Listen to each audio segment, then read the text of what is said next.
Hello, welcome to my video about a pizza fatty, which is my take on the fatty. There's lots of different versions of it going around, but this is mine. We're going to need ourselves a package of Jimmy Dean sausage. You can choose whatever flavor you'd like. Italian would work great. I chose hot. We got a package of ground beef, 1 pound of 80/20.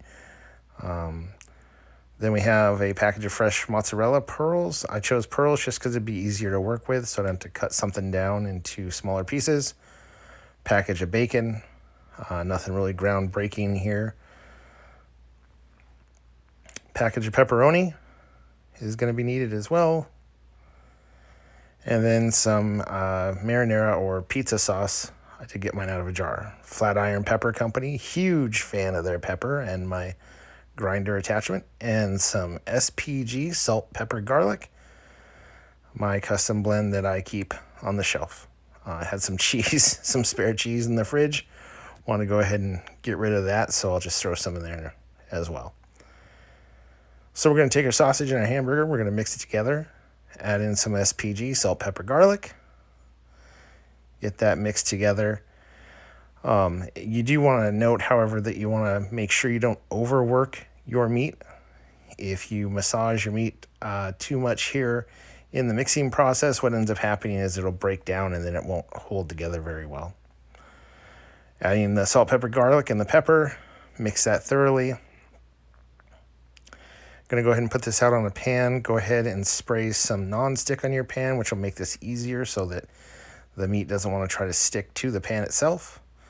You're looking for good coverage and thickness, about a 1/2 inch thick if you can get away with it. I'm going to go on, put some 2 Gringos Chupacabra on here, my wife's favorite seasoning.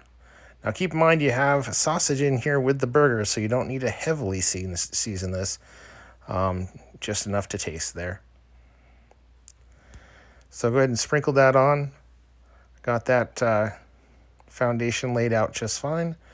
Now I'm going to go ahead and take my pepperoni, start laying down a layer of pepperoni here.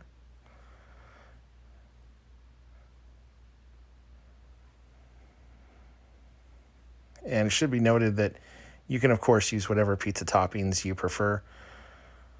Now, when you put down the marinara or the pizza sauce, you're going to want to make sure you keep it somewhat to the middle, because if you take it all the way to the edge, when you go to roll it, you're going to make yourself quite a big mess here, which is not fun. Now we're going to go ahead and put down our mozzarella chunks or pearls. You can use the shredded stuff, of course.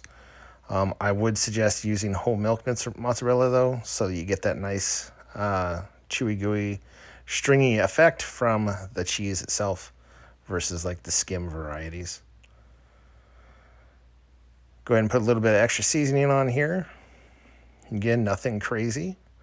Now we're going to go ahead and start the roll. Now, this is what's going to make it a little bit different than a typical fatty, in that I'm not rolling a huge core of the ingredients. I'm actually rolling it to spiral the ingredients inside the fatty itself, which will give us that nice kind of spiral effect and get the ingredients more evenly distributed inside the fatty itself. Now we're going to lay down the base of our bacon weave, which is going to be, of course, a necessity here. So when you make your fatty, ideally, you're trying to make it about roughly the size of a large tenderloin. The reason being is that I do a lot of tenderloins, and I know how to bacon wrap them fairly well. So if I keep that size consistent, then that means that my bacon weave is fairly easy and consistent to work with as well. So we're going to go ahead and just get our bacon here laid out. And we'll go ahead and skip towards the end here. I think you guys get the idea of bacon weave and how to do that. Okay, so we got our bacon weave all ready to go. We're going to go ahead and grab our fatty, put it right on the bacon. If you want, you can put a little bit of seasoning on the bacon weave itself. I didn't bother. I thought it was a little overkill. We're going to go ahead and wrap this guy up, get him all tucked in for bed here.